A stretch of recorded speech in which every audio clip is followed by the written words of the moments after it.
What's up, you damn gorgeous and beautiful gamers? Welcome back to role-playing games. This is Mariel corner in the internet where we like to discuss about RPGs. If you like the content, if you like to have these conversations with Mariel James, I would very much like to invite you, like always, to hit the like button because it really helps me like you have no idea. Also, most of the people that watches my content are in fact not subscribed to my channel, so what are you waiting for? That being said, in today's video we're going to discuss about some new details that we have for Gotham Knights and maybe dilute some of the concerns that most of the people has with this game. Recently we got our gameplay for the tutorial section and the game is looking better and better as it nears its final release date. So, one of the main concerns that people have with this game was that they are making it an RPG. Now, I understand the concern because lately it seems to be a predominant theme on the gaming industry to make games RPG, and sometimes it feels forced. It feels like it wasn't necessarily there wasn't necessarily a need for the RPG elements to be in there. In most of the cases, because of that, some of these games end up feeling like having this kind of mechanics that feel pointless. Like, for example, to make an example, Assassin's Creed Valhalla, where you can gather your armors. Do not get me wrong, I love to get out there and make my character different, make my character look like I want it to look like, but at the end of the day in Assassin's Creed Valhalla, those runes didn't actually change your playstyle, which is very mashy in that game. So in that regard, when you start to see those flying numbers on the enemies, when you hit them, which is what it happened when they first showed the first gameplay on Batgirl, the very first gameplay that they show, people were concerned about that. So to begin it all, the main topic is that Gotham Knights, it's not an RPG where you start as a weakling. Apparently, the knights from the very beginning of the game are going to be pretty amazing. So when it comes to character progression, we are indeed going to discuss about that. But first, let's see what developers say about how you start the game and how progression works. So it was very important for us that these heroes, our knights, they are already awesome at the start of the game. It's not a function of them being ineffective as crime fighters, quite the opposite. They are all effectively graduates of the Batman School of Crime Fighting. So when they start, they are at their most similar in the sense that they have a lot of these basic tools of combat and stealth, moving around the world and using their grapple. And then it's really of the course of the game that they fully diverge into their own flavor of what a Dark Knight of Gotham City should be. We didn't want to do a dungeon crawler RPG where we send you into the forest to kill 6 locks and redstone with your stick. These are ultimately very interesting people who have been trained by Batman and by others. They are very intelligent, they're very capable, but they still have this challenge of rising to the level of what does it take to protect Gotham City now that Batman is gone. There is an RPG progression, but they are not starting from zero by any stretch. They're already pretty rocking by the time you take the controller. We don't want you to have that moment where one bad guy is in an alley with a baseball bat is going to give you a hard time. That said, there are some mini-bosses in the game that are decently strong and you have to pay attention a little bit in the beginning. So, now that being said, question comes to mind. If this is not going to be the case, then what is the progression going to be like?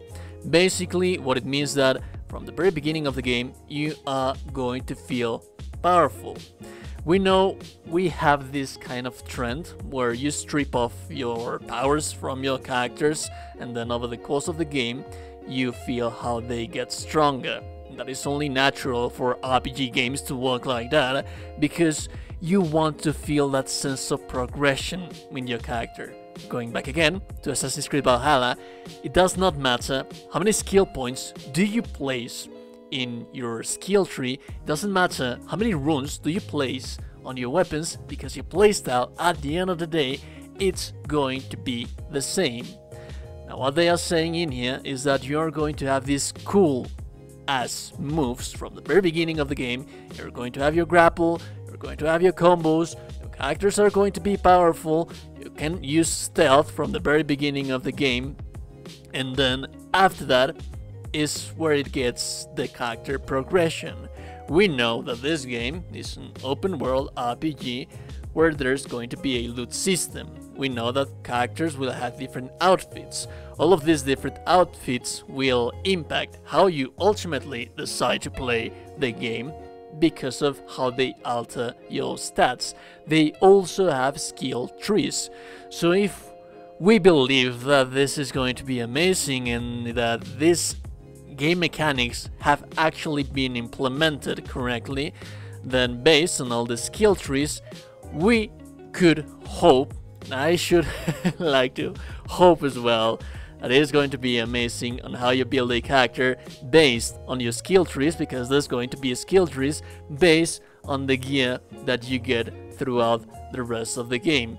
But now let's talk about builds. Now in comparison, I'm just quoting some mainstream games right here to make the emphasis of how this could potentially end up looking. And I'm going to take a mainstream game, again, Assassin's Creed Valhalla, Assassin's Creed Odyssey. Despite what everyone's concerned with Assassin's Creed Odyssey, it is only natural to say that, at least in there, when I play the game, you could effectively make builds that actually change and alter your playstyle, because that's what you want in an RPG. You want to make a build that's effective. Now, this being a more mainstream game, RPGs are not that wide of an audience appealing because of how building characters can be tiresome, and understanding the mechanics to build characters, powerful characters, can be tiresome, and some people just want to get in the action, kill baddies, and move on through the rest of the game. Now, in Assassin's Creed Odyssey, you could make fire builds, stealthy builds, archery builds, and all of those will feel different. In Assassin's Creed Valhalla, everything feels the same no matter what you do. It does not matter what kind of gear do you have, what kind of weapons do you have, what kind of skills do you place in your skill tree, because at the end of the day, the gameplay feels the same, which is what we don't want to happen in this game. We do want to have our powerful characters from the very beginning of the game. It's something that gets you pumped up to keep you going through the rest of the game. But also, we do like, if there are indeed going to be RPG elements, then give us the proper tools to actually build our characters properly. And I do believe that they are going to be amazing, but that's just pure speculation on what we have right now. Think about Marvelous Avengers, which which was a huge flop. So what they want to do, what they are saying, what they are promising is that from the very beginning of the game, you're going to be amazing. And then the character progression is going to start to dilute as you play and you fight bosses throughout the world, because the game is going to have bosses, mini bosses, and all of those loots that you are going to get, all of those shinies that you are going to get, are going to impact your skill trees to make them more powerful or to change the playstyle. They have said very strongly during this whole media marketing that they have around the game that your playstyle is going to depend on your character and the skills that you place on those characters that you choose, and hopefully the character is going to be affected, the skills of the character are going to be affected by the gear that you choose. So that is pretty much the new details that we have. Those try to alleviate the concerns that we have about this game, but I am telling you, this game is looking better and better as it closes to the final launch. Those mixed opinions that people used to have when the game was just first shown, I have seen a more positive reception as they show more and more of this game.